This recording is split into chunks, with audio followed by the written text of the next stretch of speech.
كده بقى يا حبيب قلبي، الرز بلبن جاهز معانا. هو لسه برضه سخن على فكرة. بصوا عمل وش ازاي واتمسك ازاي. بصوا، بسم الله ما شاء الله.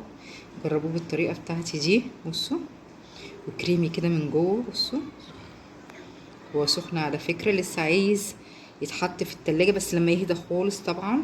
بس انا عشان التصوير هوريكوا قد ايه هو الوش بتاعه حلو ازاي وكريمي من جوه. طبعا ده بسبب الكريم شانتيه وحاجات تانية طبعا هتعرفوها في الفيديو. فتابعوا الفيديو يلا وجربوا الوصفة وقولوا لي في التعليقات. حطوا لي لايك وشير وكومنت حلو، ما تنسوش يا حبيب قلبي. السلام عليكم ورحمة الله وبركاته. اللهم صل وسلم وبارك على نبينا محمد وعلى آله وأصحابه أجمعين. عاملين ايه يا حبيب قلبي؟ من آخر وصفة كنا مع بعضينا، يا رب تكونوا جربتوها ويكون عجبكم. النهاردة ان شاء الله وصفتنا سهلة وسريعة، وهنعمل الرز بلبن. يعني مفيش حد ما بيحبش الرز بلبن، بس اعمليها بالطريقة دي احلى من بتاعة المحلات واشهر المحلات كمان. بص بقى يا ست الكل، هنجيب نص كيلو رز او الكميه اللي انت عايزاها، وضعفيها بقى ايه على الكميه اللي احنا منها. وهنا حطيت ميه في حله وغليت ونزلت عليها طبعا الرز. انا غسلاه ومصفيه. نزلت اول ما الميه ما غليت نزلت بالرز.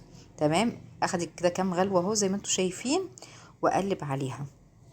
وبرضو قبل ما احط بقى اللبن والسكر والحاجات دي لازم يكون في حبة مية من سليق الرز اللي انا سلقاه دلوقتي، ما خلوهوش ينشف خالص. تابعي بس الخطوات كده معايا وهتدوقي احلى رز بلبن ان شاء الله. كده سبت حبة مية طبعا من السليق، حبة حلوين كده زي ما انتم شايفين، ونزلت عليها بكمية السكر اللي انا عايزاها، وقلبتها تقلبتين. غليت غلوه كده ولا غلوتين.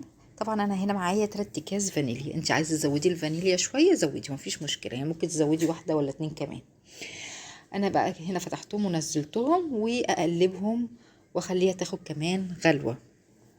تمام. آه هنا خدت غلوه. انا بقى هنا كان معايا بقى ايه، والسر بقى في الوصفه بتاعتنا وتدي آه الوصفة بتاعتنا كده طعم حلو. بس قبل ما ننزل بيها، انا عندي كيلو لبن كان في الفريزر عندي، مفيش مشكلة، فك شوية بس الباقي متجمد، نزلت بيهم عادي مفيش مشكلة خالص. وكان عندي حبة لبن برضو مغليين في الحلة كده، رحت نزلت بيهم برضو، يعني زي ربع كيلو كده لبن. فكده اخد كيلو وربع لبن. تمام، هسيبهم برضو ياخدوا كده غلوتين مع بعض على النار. تمام، وايدي طبعا فيها عشان الرز ما يلزقش طبعا عندي في الحله من تحت. تمام، اهو زي ما انتم شايفين كده يا حبيب قلبي. مش هنزل بقى بالمكون اللي يخلي لي الرز بتاعي اللبن طعمه حلو ودسم كده ويدي دسامه للبن اكتر، الا لما اللبن بتاعي المتجمد ده يفك شويه. تمام. انت طبعا لو اللبن عندك فاكك،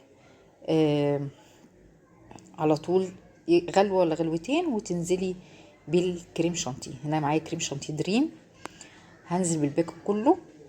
باكو كريم شانتيه هنزله كله، مش هاخد معلقه بس ولا معلقتين، لا لا، حطي المعلقه كلها. لو عندك كريمه خفق برضو سايله حطي منها مفيش مشكله.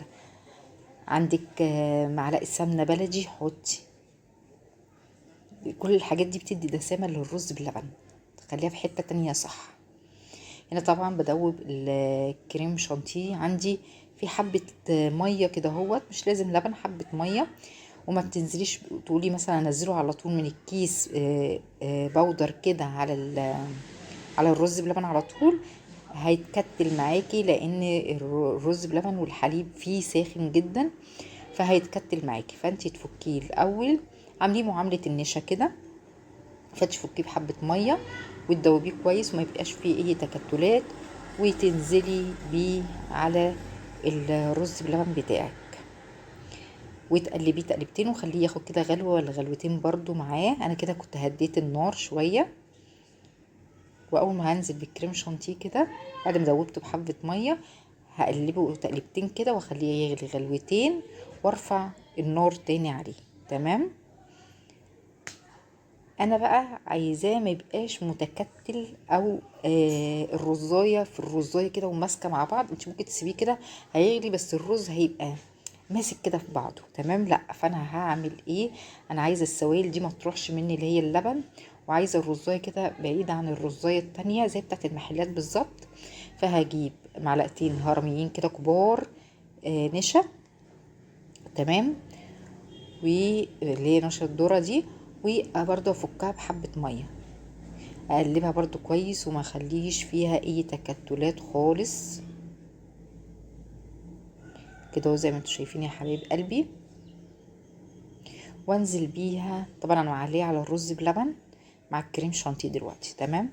هنزل بقى اول ما ادوب النشا دي كويس، ما اخليش فيها اي حته نشا، برضو النشا ما ننزلش بيها كده على طول على الحاجه السخنه، لازم ندوب في حبه لبن او حبه ميه، تمام. اهو كده اخد الغلوتين مع الكريم شانتيه مع السكر طبعا مع الفانيليا، والرزايه اصلا وهي مسلوقه كانت 3/4 سوا كده، فكده اخدت السوا، هي مش مهريه بس مستويه وحلوه. نزلت كده بالمعلقتين اللي انا مدوباهم النشا في حبه ميه، واقلب كل الكلام ده مع بعض. مفيش تقليبتين كده، ما تطفيش على طول، لا قلبي كده شويه علشان طعم النشا ما يبانش في الرز بلبن، لازم يضيع كده مع كام غلوه كده هوت مع بعض. احس بقى ان القوام كده معايا ابتدى يتقل، السائل اللي معايا اللي هو اللبن طبعا ابتدى احس ان هو تقل، بس ما تقلهوش خالص برضو، خليه كده وسط علشان لما بيبرد بيتقل كمان. زي ما انتوا كده شفتوا في اول الفيديو كان متماسك ووشه جميل ما شاء الله. هنشوف دلوقتي برضو شكله تاني لما هنغرفه يعني في الطبقة او في البولات. طبعا انا بغرفه سخن على طول عشان يعمل معايا الوش الحلو دوت ويبقى متماسك. لو سيبناه في الحله وقلنا يبرد هيمسك في قلب بعضه، تمام. فانا لا، بصبه وهو سخن كده، نتوكل على الله ونسمي بسم الله كده ونعبي الطبقه بتاعتنا. بصوا بقى السمك بتاعه عامل ازاي، مش ماسك في بعضه خالص، هو لما يبرد هيمسك زي ما انتوا شفتوا كده في اول الفيديو. اعمليه بقى للاولاد كده وهم بيذاكروا ياكلوا بقى كده رز بلبن، حاجه حلوه وحاجه نظيفه عاملينها من ايدينا، ضامنين كل حاجه فيها تساعدهم كده على المذاكره. طبعا اللبن حلو والرز طبعا والسكريات، طبعا الاطفال بتبقى محتاجه حاجات فيها طاقه وحاجات مغذيه. ممكن تعملها لهم كده في علب زي بتاعه الزبادي كده، وتبردها لهم وحطها لهم في التلاجة، ومن رايحين برضو المدرسة ياخدوها كنوع من انواع التحلية، مثلا زي مثلا لما بتحط لهم فاكهة او كيكة او الكلام دوت كده. كان لسه برضو سخن يا حبيب قلبي، بس انا عشان التصوير قلت اصور لكم. بصوا يعني كان كده ربع ساعة متماسك ازاي وحلو. بصوا كريمي، الملمس كده كريمي، وده بفضل طبعا الكريم شانتيه والخطوات اللي احنا عملناها طبعا، اللي بيخلي برضو ان هو كريمي برضو كده النشا.